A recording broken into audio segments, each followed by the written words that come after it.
Maintenant, voyons ensemble la proportion composée. Une proportionnelle, c'est une proportionnelle où il y a plusieurs proportionnalités. Par exemple, ici, on voit qu'on a une proportion directe entre x et y, puisqu'on a le produit en croix. Et ici, entre y et z, on a une proportionnalité inverse, puisqu'on a un produit direct. C'est, voilà, produit direct, c'est pas la proportionnalité directe, c'est la proportion inverse. Donc ici, on sait déjà écrire. Je vous rappelle que quand on écrit ce tableau là ici, en proportion directe, A, B, C, D, c'est comme si on écrivait A divisé par B égale C divisé par D. C'est ce qu'on retrouve ici. Vous voyez, A sur B égale C sur D. Maintenant, pourquoi est-ce que ici, en proportionnalité inverse, on a C sur D égale F sur E? C'est-à-dire qu'au lieu d'avoir E sur F, c'est inversé. C'est F sur E. Pourquoi? Parce qu'ici, le produit, comme vous le voyez, on a CE qui est égal à DF. C'est ce qu'on voit ici. CE égale DF. C'est comme ça qu'on va pouvoir écrire que je passe le D au dénominateur. Ça fait C sur D. Et je passe ici le E au dénominateur égale F sur E. C'est ce qu'on retrouve ici. C sur D égale F sur E. Voilà pourquoi, quand on fait le produit. Donc, ok.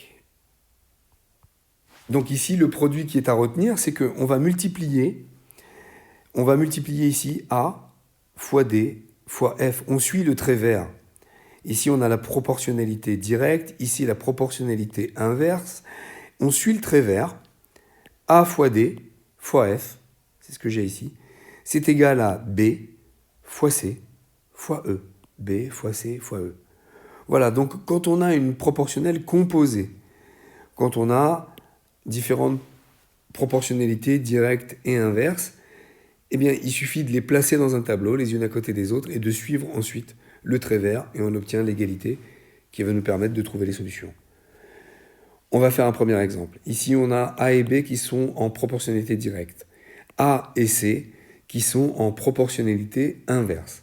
On nous donne des valeurs pour A égale 6, B égale 3, C égale 2. Là, on aura A égale 1, C égale 8, on nous demande de trouver B.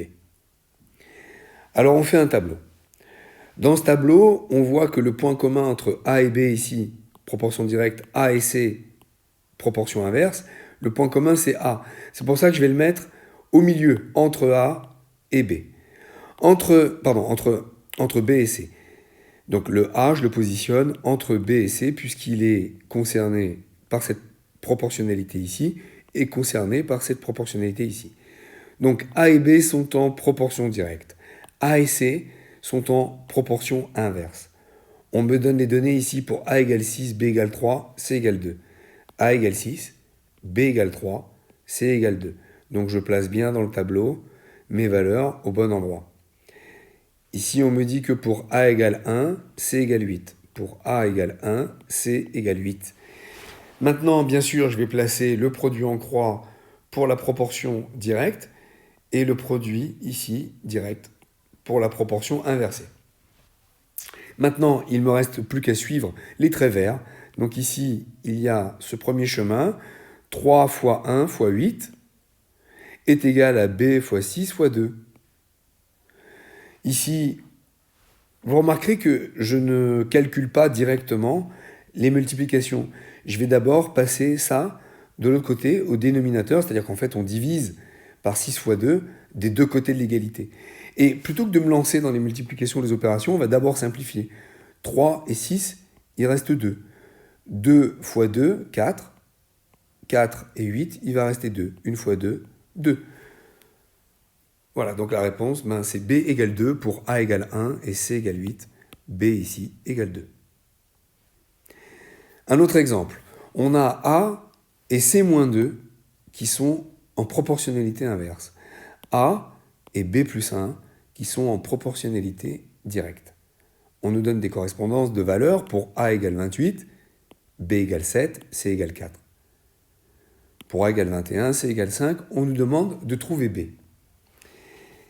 Alors ici, on me dit au départ qu'il y a une proportionnalité inverse entre A et C-2.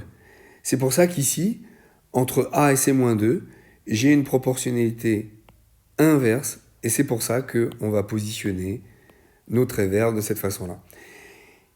Ici, on me dit qu'entre A et B plus 1, j'ai une proportionnalité directe.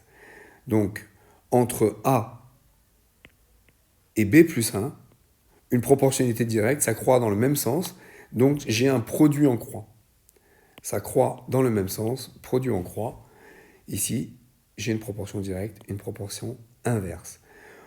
On me demande de trouver B, sachant que... Alors donc, on me demande de trouver B, mais ici, j'ai une proportion directe entre A et B plus 1. Donc c'est bien B plus 1 que je vais placer ici dans mon tableau. Ça, c'est important. Je n'ai pas une proportion directe entre A et B, mais entre A et B plus 1. Donc on met B plus 1. Et maintenant, je peux faire mon produit. B plus 1 multiplié par 28 multiplié par 2. Et ici, 8 fois 21 fois 3. Donc le 28 fois 2, vous voyez, je ne me lance pas dans les opérations. Je vais d'abord mettre au dénominateur, je vais passer ça de l'autre côté en divisant par 28 fois 2 des deux côtés. Donc ici, en simplifiant, on va avoir par exemple 4 fois 7, 28. Donc ici, hop, le 4, ici un 2. Le 2 et le 2, là s'éliminent. Le 7 et le 21, 3. 3 fois 3, 9. C'est B plus 1 qui est égal à 9. Donc on va faire moins 1 des deux côtés pour trouver B égale 8. Donc ici, on aurait 9 pour un B qui est égal à 8. 9 couturiers fabriquent 60 costumes en 8 jours. Combien de jours 6 couturiers fabriqueront-ils 90 costumes? On a donc 3 paramètres. Le nombre de couturiers, le nombre de jours qu'ils vont travailler, le nombre de costumes qu'ils vont produire. Ici, on essaye d'abord de trouver où est-ce que nous avons des proportions directes et où est-ce que nous avons des proportions inverses. Donc ici, si j'ai moins de couturiers qui travaillent, il leur faudra plus de jours pour réaliser des costumes. S'ils travaillent plus de jours, ils vont réaliser plus de costumes. Donc, entre les jours et les costumes, on croît dans le même sens. C'est donc une proportion directe. On met le produit en croix. Moins de couturiers, plus de jours. C'est une proportion inverse. On met donc un produit en ligne. Voilà, une fois qu'on a fait ça, c'est le plus important. Après, il nous reste à placer que 9 couturiers fabriquent 60 costumes en 8 jours. Et ici, on a 6 couturiers qui fabriquent 90 costumes en combien de jours? Ici, on a de quoi faire notre équation. 6 fois J fois 60 égale 9 fois 8 fois 90. Toujours la même stratégie. Je vais prendre 6 et 60 et le passer au dénominateur de l'autre côté. Et on va essayer de simplifier au maximum. Donc voilà, allez. Là, on va avoir 2 fois 3 et ici 3 fois 3.